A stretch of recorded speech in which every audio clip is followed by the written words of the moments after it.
Hi boys and girls, today we are going to watercolor paint. We need our watercolor paint palette and we need to activate the colors. That means that we add water to it to activate it. So here we go. I'm going to take us over to here, and these are my paintings I'm ready to get started with. I did a crayon outline, and then I'm going to watercolor this. I'm not going to use a black marker to outline because when the watercolor mixes with the marker, it spreads out and fades into the paper and gets all kind of bleeds. It kind of gets squishy. You can, remember, use a white crayon, push really hard when you're coloring. You can kind of see right there and here I did white crayon so that when you paint, the watercolor colors don't cover that spot up. Okay, so when you're ready to start painting, you're going to get on your art smock and you're going to push up your sleeves, and then you're going to open up your paint palette. And I've got a cup of water right here. I don't fill the water all the way to the tippy top. I just do a itty bitty bit of water, just about that much. You're going to have this brush that comes in your paint palette, which is a great brush for doing teeny tiny areas like the top of this. But to fill in the whole sky is kind of a lot for just a little brush. So I can go over by the sink, and there are some great big Fat Daddy brushes that we can use. So kind of use a combination of both of those. So when you get your paint palette, there's a magical button on this. So pretend it's like a treasure chest, and the magical button is usually right here, and you have to open it like a treasure chest. Well, one-handed. Oh, this is not easy. Hold on a second. There it is. All right, so now it's open, and now I need to activate my colors. So activate my colors means dip in the water, put a drop in the black, dip in the water, drop in the brown, dip in the water, bloop, bloop, bloop. So activate the colors. There you go. Now all the colors are activated, and I just have to let that sit for just a second. So I usually activate my colors, and then I get the rest of my stuff ready, okay? The most important thing when you do painting with watercolors is to hopscotch. So I'm gonna put the camera down at the floor right now so you can see the different colors on the floor. So when you're painting, pretend you're looking at the floor here, and let's say it's your boat picture.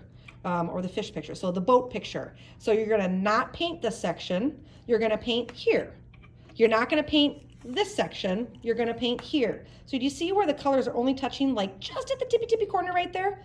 You can paint these too because the edges are not touching. So this edge right here, I can't do this block because they're touching. So this is called hopscotch. So hop, hop, hop. We're hopscotching through the painting. So a watercolor painting will take you 2 full days no matter what. So one day you paint those, and the next day you're going to come back and paint these sections. So right here, if we were painting this lighter blue and then this purple color, I can't do them on the same day because right here, those colors will blend together. So remember to hopscotch your watercolors. You have to go on areas that are not next to each other.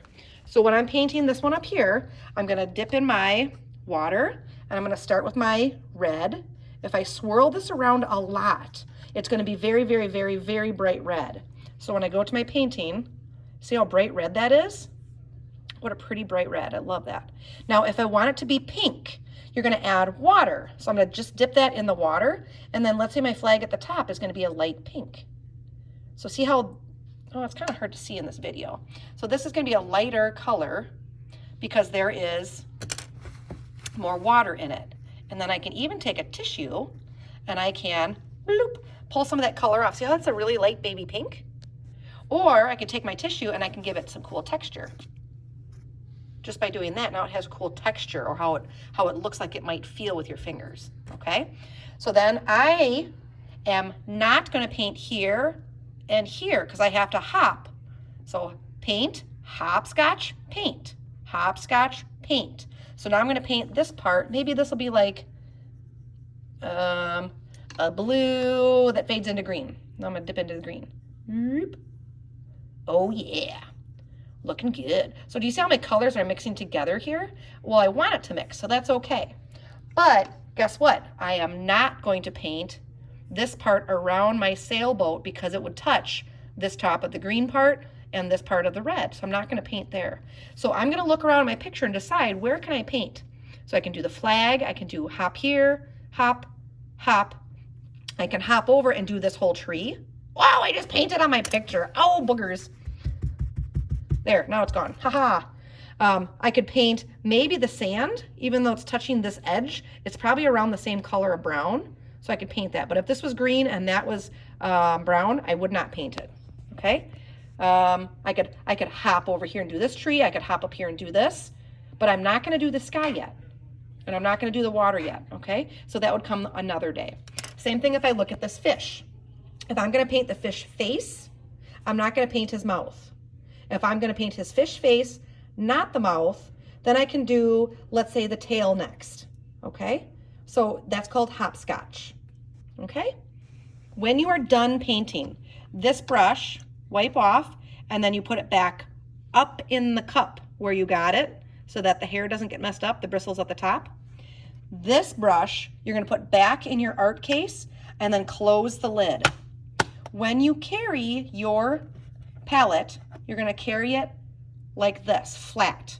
You're not going to tip it up, because watch what happens when I tip it up. Oh, sure, it's not going to do it. Haha. See? Oh no, it's dripping everywhere. All the water is coming out of the crack right there.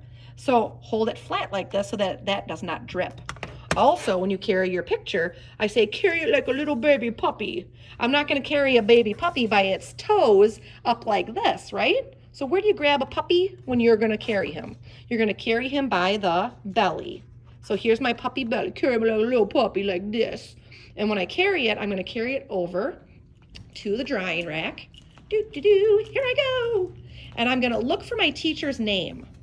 Is my teacher's name up here anyplace? No.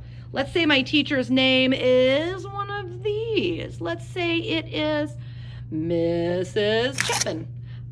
Your teacher will already have this on the drying rack, and you just put your artwork as close to that name as possible underneath it so that I can keep track of where yours is, okay? So welcome to the wonderful world of painting. If you're a teeny tiny tater tot, your art smock gets folded and put right here. If you're a bigger kiddo and you choose to use an art smock, please hang them up in rainbow formation, red, orange, yellow, green, blue, purple, and don't let any go on the floor. Have a great time painting. Okay.